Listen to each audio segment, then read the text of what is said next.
Good morning and welcome to the Tuesday, December 28th edition of Let It Be Known, where today we remember Bishop Desmond Tutu. But first, we sincerely apologize that yesterday's broadcast was preempted by a technical glitch, but we are back here today to bring you up to date on the latest news and information, including a special segment on Bishop Desmond Tutu. But first, the news headlines of the morning. The 14-year-old girl who was killed at a California store Thursday when police fired at an assault suspect has been identified as Valentina Orellana Peralta, the Los Angeles County Medical Examiner's Office said yesterday. Valentina's manner of death is listed as homicide, and her cause of death was a gunshot wound to the chest. Coroner records do show that, and the teen was fatally struck by what authorities believe to be a stray bullet fired by an officer that penetrated the wall of a Burlington store in North Hollywood. The Los Angeles Police Department confirmed Valentina was in the store's dressing room with her mother at the time. Preliminarily, we believe that round was an officer's round, department officials said. Reportedly, this is the sixth LAPD-related shooting death over the past week. We discuss that more as we bring on the president and CEO of the National Newspaper Publishers Association, Dr. Benjamin F. Chavis Jr. Dr. Chavis, good morning.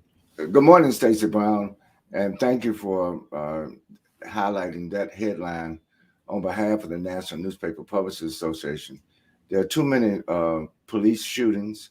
There are too many where they use their guns. It was a tragic situation, and we hope that the investigation, I think there needs to be a federal investigation of all these police shootings from California to Minnesota to Florida to Texas. It's all over the country, in Maryland. And so I hope that that we just don't, Stacey, allow the Justice Department or the media just to say, okay, this happened, it's tragic, and then move on and wait for the next trial. So on behalf of the National Newspaper Publishers Association, Karen Carter Richards, our distinguished chair, who's publisher of the Forward Times in Houston, Texas, and all of our 230 African-American owned newspapers and media companies across the country. We're pleased that you're back on the air and, dealing with the news of the day as well as our special programming. Thank you so much. Yeah, absolutely, Dr. Chavis. And of course, our special program today centers around Bishop Desmond Tutu. Long before Nelson Mandela won his freedom from 27 years of imprisonment in the fight against apartheid in South Africa, Archbishop Desmond Tutu earned the moniker the nation's conscience. White and Black residents of the African nation praised the bishop for his relentless fight to unite races and end the racist system of apartheid. Bishop Tutu, South Africa's leading advocate for change and reconciliation under a Black majority rule, and the 1984 Nobel Peace Prize winner, died Sunday in Cape Town at the age of 90. Here to discuss that, along with Dr. Chavis, is the renowned author, Dr. Ray Wimbush, the director of the Institute for Urban Review at Morgan State University. Good morning, Dr. Wimbush. Habari Gani to both of you. Habari Gani, James Sani. So good to see you, Dr. Wimbush. We appreciate your scholarly genius, all the works that you've put out in the public and publication, but also you're a freedom fighter, academic. You're a freedom fighter, writer, and we need more of that. And certainly, you and I both knew Bishop Tutu.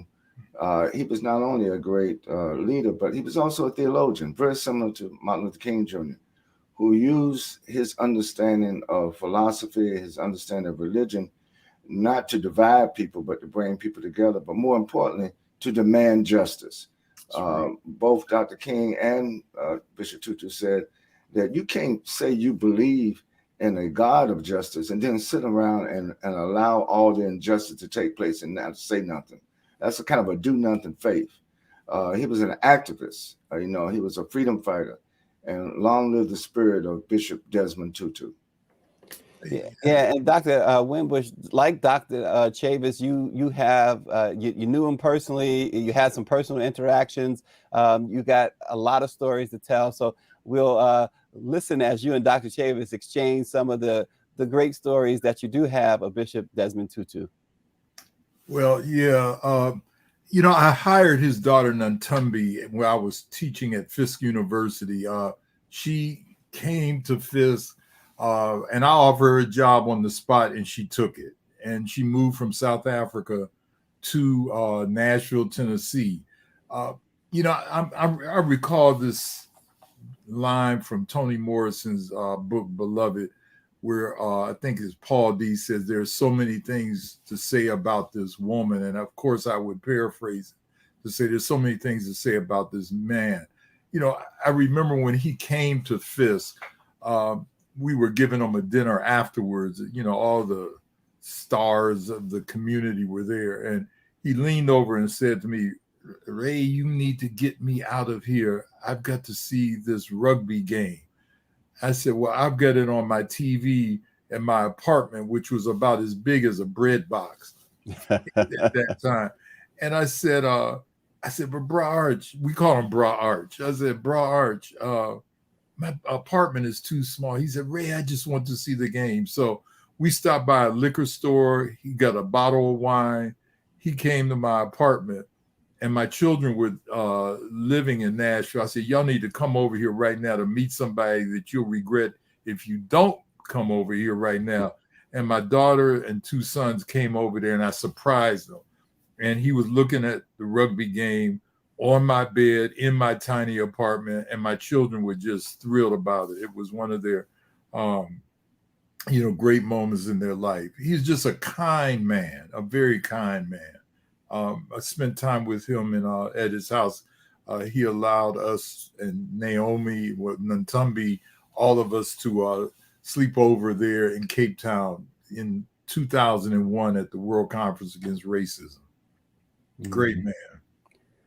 Yeah, Dr. Chavis, I know your memories run deep too. You're a frequent visitor of the continent. Certainly, South Africa was on your agenda many times. Can you relate some of your experiences as well? Well, thank you. I just want to segue what Professor Wimbush just said about the World Conference on Racism. The United States at the time really refused to participate as a government, and then criticized the outcome. There's still a debate about racism in the world, in America. But going back to Bishop Tutu, when I was vice president of the National Council of Churches in 1988 and 1989, we were leading a campaign to challenge apartheid, particularly not only in South Africa, but apartheid was raging devastation on all the frontline states in Africa, Angola, Mozambique, what was now Namibia, was Southwest Africa back then. And we thought that the church leaders should be much more forceful. And Bishop Tutu really laid it on. I agree with Ray that he was a kind archbishop, but his kindness was like a sharp razor. It cut through all of the fog. And he didn't have to shout. Bishop Tutu was almost quiet spoken, but the words that came out of his mouth were so penetrating, was so wrenching.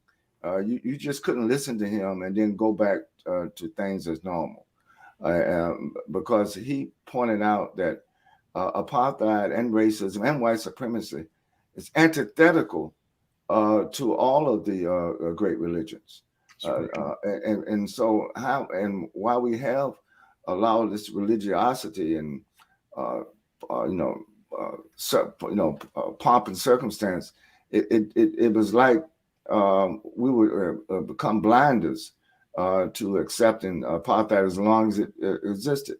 And so everybody knew that there was only one person who could be over the Truth and Reconciliation Commission of South Africa, and that was Bishop Tutu, and he did an excellent job. I don't think any nation in the world, Ray, has done what South Africa has done in terms of after tragic circumstances of colonialism, neocolonialism, apartheid, and oppression, raising questions about how do you reconcile, and how do you get justice, and how do you give the people their land back.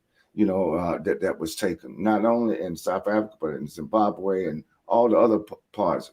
And, Tutu was a global brother. He wouldn't, no question about it. He focuses on South Africa, but because of his leadership, he challenged a lot of the church and political leaders around the world, even before he got the Nobel Peace Prize. So I just think he's a great example that we should learn from him, study him, and try to apply the learnings of his life to what we're dealing with even today here in America, where we're still in somewhat of a denial of the prevalence of white supremacy, the prevalence of racism, the prevalence of abject racial discrimination and oppression. Dr. Wimbush, I wanted to bring something up too. I didn't mean to cut you off there, but Dr. Chavis earlier mentioned Dr. Martin Luther King, and Bishop Tutu was certainly in the spirit of King too, that he advocated for freedom and justice, but he advocated accomplishing it in a non-violent manner. Can you speak a little bit more about that, as well as your other thoughts that you were going to share? Well, I mean, you got to look at, what Dr. Chavis just said. I think it's critically important about, apartheid in general, and specifically as it relates to Bra Arch, that if you mark the end of apartheid in 1990-91, like when Mandela was freed from prison, and then look at the progress that they've made in just 15 years, it's not perfect. There's still a lot of white control of the economy there. Bra Arch once said to us, the crowd at Fisk, the trouble with the United States, we've never had a Truth and Reconciliation Commission. And that's why we keep replaying the Civil War that happened over 100 and something years ago. I think that, Bra Arch was very, very nonviolent, of course, but he would be engaged too. I remember back during the apartheid era, they told him that he couldn't march. The white folks told him that he couldn't march or swim at the beach in Cape Town.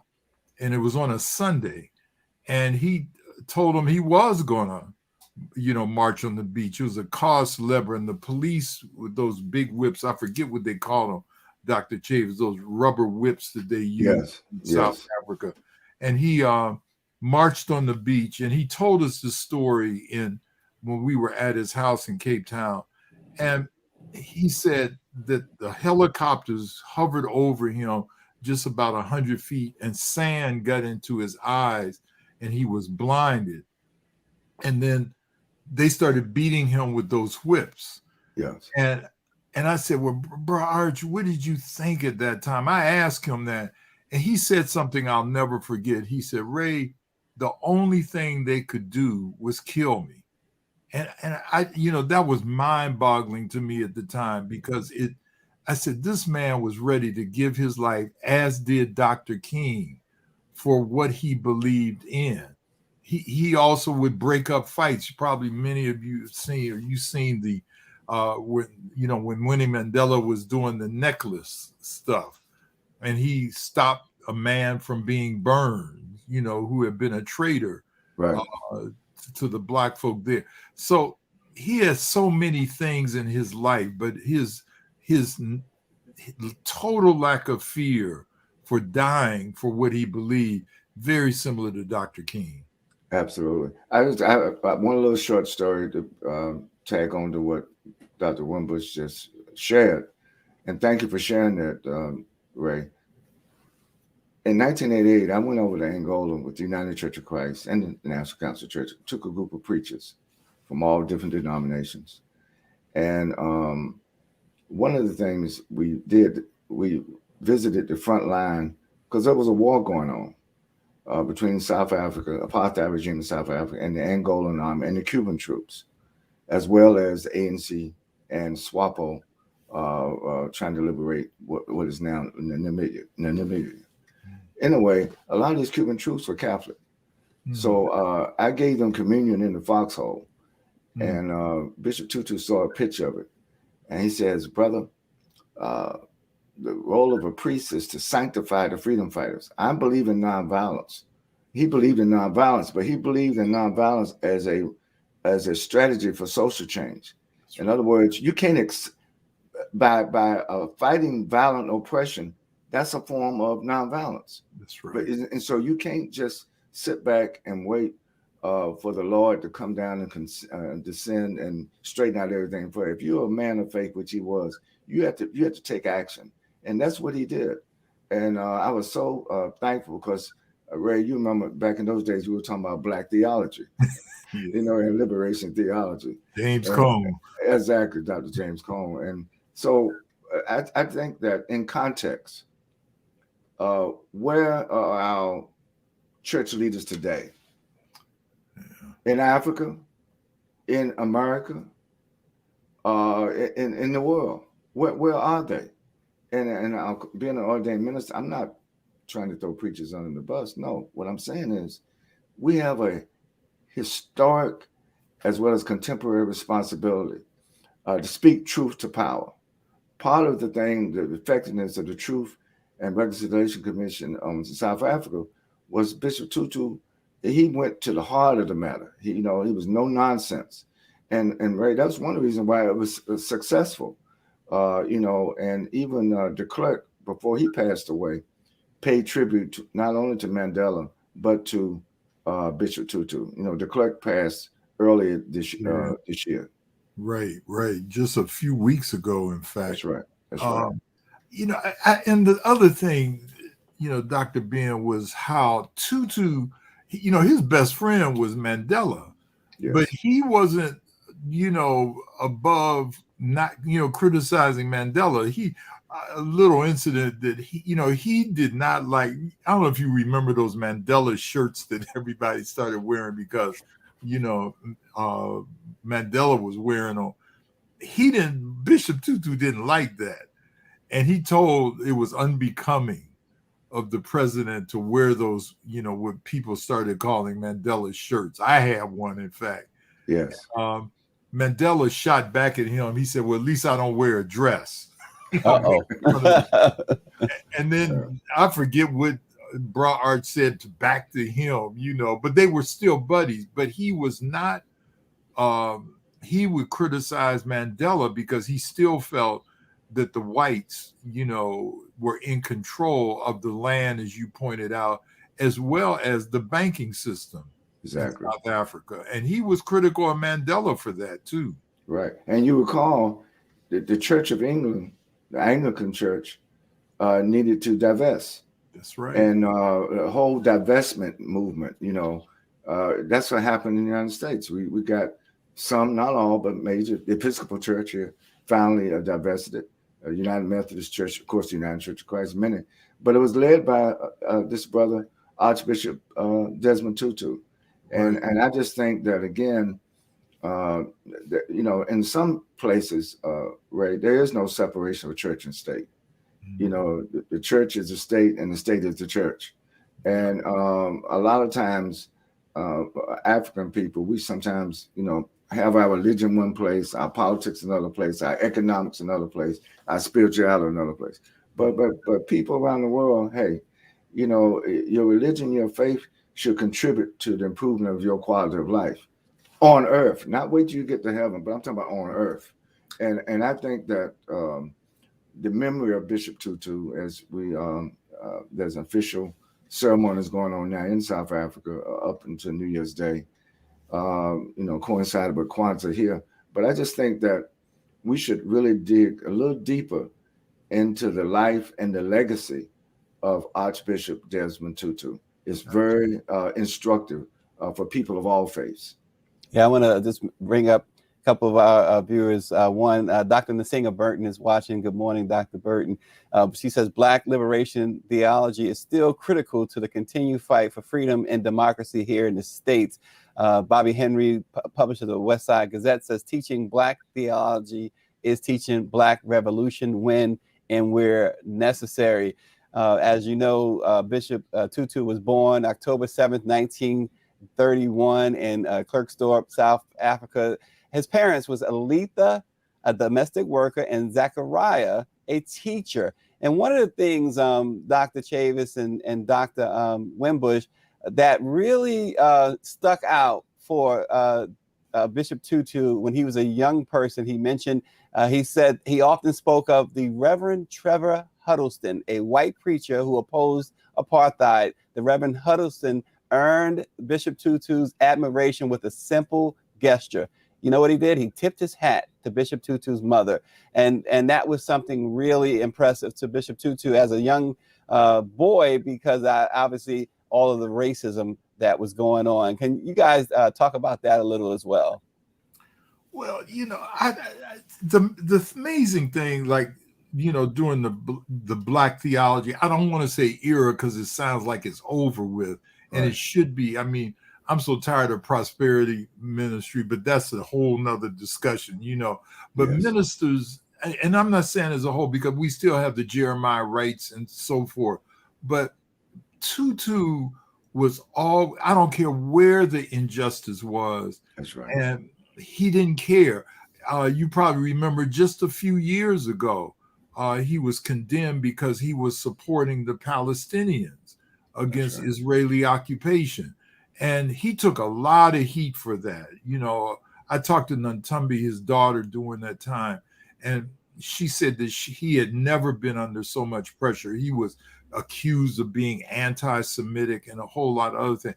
He didn't care where the injustice, whether or not it was his friend, Nelson Mandela, if it was Israeli occupation of the West Bank.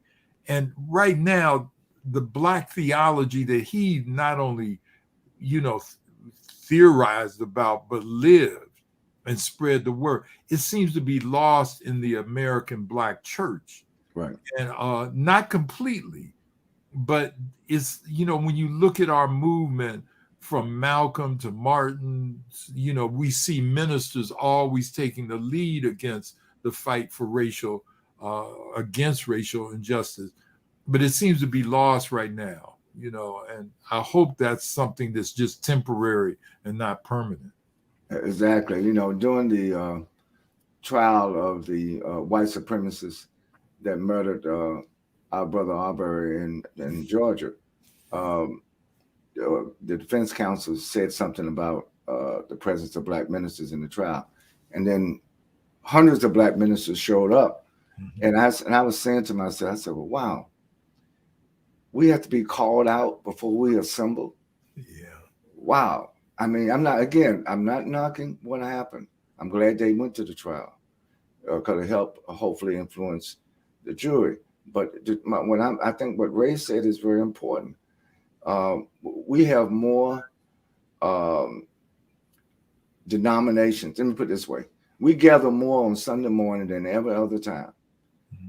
We raise money. We put our money in white-owned banks on Monday morning after we take it up. You know, we're not doing enough to create what Bishop Tutu and Alan Bozak talked about, that Kairos moment. Where we have to rise to the occasion, not just for a few seconds or one day. The thing about Bishop Tutu, Ray is right, he was consistent every day, 24/7, fighting for the liberation of not only brothers and sisters in South Africa and brothers and sisters throughout the diaspora, but brothers and sisters throughout the world. That's right. That's right. One of the things, I've been a journalist for about 30 years almost, and one of the things I learned when someone dies is how to talk to the family or someone, a loved one. And one of the questions I always ask, and I'm going to ask this of you two gentlemen, Dr. Chavis and Dr. Wimbush, is this, and I ask the family this all the time because I think it's important. You know, the media, especially someone that's high profile, the media will tell you one story, particularly mainstream media, but how would you like Bishop Tutu to be remembered? Boy, that's a big, you know, I think that he was, you know, 100%, you know, committed to justice. He was actually asked that question, and he said, I want the words that he would want to be remembered by were love, forgiveness, and self-forgiveness, you know, in his life, and total commitment. you know, I always say that he was probably the most committed person I ever met in my life. And he's always spoke truth to power. He saw, you know, is what Dr. King said, you know, about injustice anywhere. You know, when King was in the Birmingham jail and he said, I'm in Montgomery, when he wrote back to the preachers who wanted him out, he said, I am in Birmingham because injustice is in Birmingham. Well, Tutu believed that no matter where there was injustice, he was, you know, had to speak out. And he didn't care about the personal risk, how it cost him economically, or his life itself. It didn't matter. He was completely committed to that. And really, truly, I mean, we use this term you know, loosely about being a role model for justice, but he really was. He really was. Dr. Chavis, same question. Well, you know, on Dr. King's tomb is his quote, free at last, thank God Almighty, we're free at last. On Bishop Tutu's tombstone, the epitaph could be, we have to continue to fight for justice, for freedom, but with love, it is possible. Without love, you can't really have total justice. In other words, for Bishop Tutu, to use that term love that's used too loosely requires justice. That's right. We say there's no peace, no justice. Well, for him, there's no love, no justice, or no justice, no love. That's right. And I think that these two great men, Dr. King, Archbishop Tutu, and many others, serve as an inspiration. I think our young people, Dr. Wimbush, our millennials, our Generation Z, should really tap into these lives of these iconic ministers, heroes, freedom fighters. You know, I'm sure Ray is often asked, and I'm often asked, man, what do you want as your epitaph? And I always say, here lies a freedom fighter. That's right. That's right. And we need to think, young people need to think about their futures, you know, and one of the concerns I have as an educator, they are very obsessed with their presence. Yes. You know, or with the present. And I tell them, you got to think about your future too. What legacy do you want to leave? That's right. And I'm encouraged because his daughter Nantumbi right now, she got her PhD recently from Vanderbilt University in theology and is pastoring a church out in Beverly Hills, California, of all places. And she's following in her father's footsteps. That's great. And young people need to be thinking about things about the future and what their legacy is. And Bishop Tutu did. I don't think he did it, you know, as a motive to be remembered the way he was. One of the things I've been troubled about in the media, they always are talking about Bishop Tutu's laugh, which was infectious. But he was more than that. And sometimes I think they're focusing on that because they felt uncomfortable with some of the issues that he engaged with in his life, you know. Yeah, and as we wrap up this morning, never enough time, right? But as we wrap up this morning, one point I wanted to mention that you talk about education and how important education is for all people, but particularly African Americans and those throughout the diaspora. One of the things that part of Bishop Tutu's legacy, you know, he taught for 3 years. He got his teaching degree. He earned a degree from in teaching, I should say, from the University of South Africa. He taught for 3 years, but he quit teaching because South Africa enacted the Bantu Education Act, which of course lowered the standards for Black education, Black students, lowered their education standards. And so even in that instance, you say he was willing to give up his life. He gave up his livelihood for causes that affected Black students and Black people as well. That's right. Absolutely. Great man. Great man. Yeah. Dr. Chavis, your closing thought. Well, I just want to give another shout out to Dr. Ray Wimbush. Ray, we need to finish this book on the Million Man March. And the reason why I bring that up is because during all the controversy in 1995 with the Million Man March, Bishop Tutu was one of the global leaders that supported the Million Man March and encouraged ministers and all faiths to support the Million Man March. I just want that little historical note because Dr. Wimbush is right. One of the things about Bishop Tutu that's so outstanding, he had no hesitation to speak truth to power, whether it was in South Africa or whether it was in London or where it was in even the United States. Even when he came to the United States, he would weigh in on what was going on here in America. And his characteristic was always not only to speak truth to power, but to act truth to power, to make sure that faith meant something, that faith means you take action on what you believe. Yeah, and I want to just point out finally, Dr. Nasinga Burton mentions that Bishop Tutu also did a lot of work around women's rights issues as well. That's and, right. At the time of his death, he had been married to his wife for more than 66 years. He leaves behind his wife, 4 children, Trevor, and 3 daughters. That includes his son, Trevor, and 3 daughters, Teresa, Naomi, and Dr. Wimbush. Can you help me with the last name, with the name of the last daughter? Well, Naomi used his name. Her name is Nantumbi.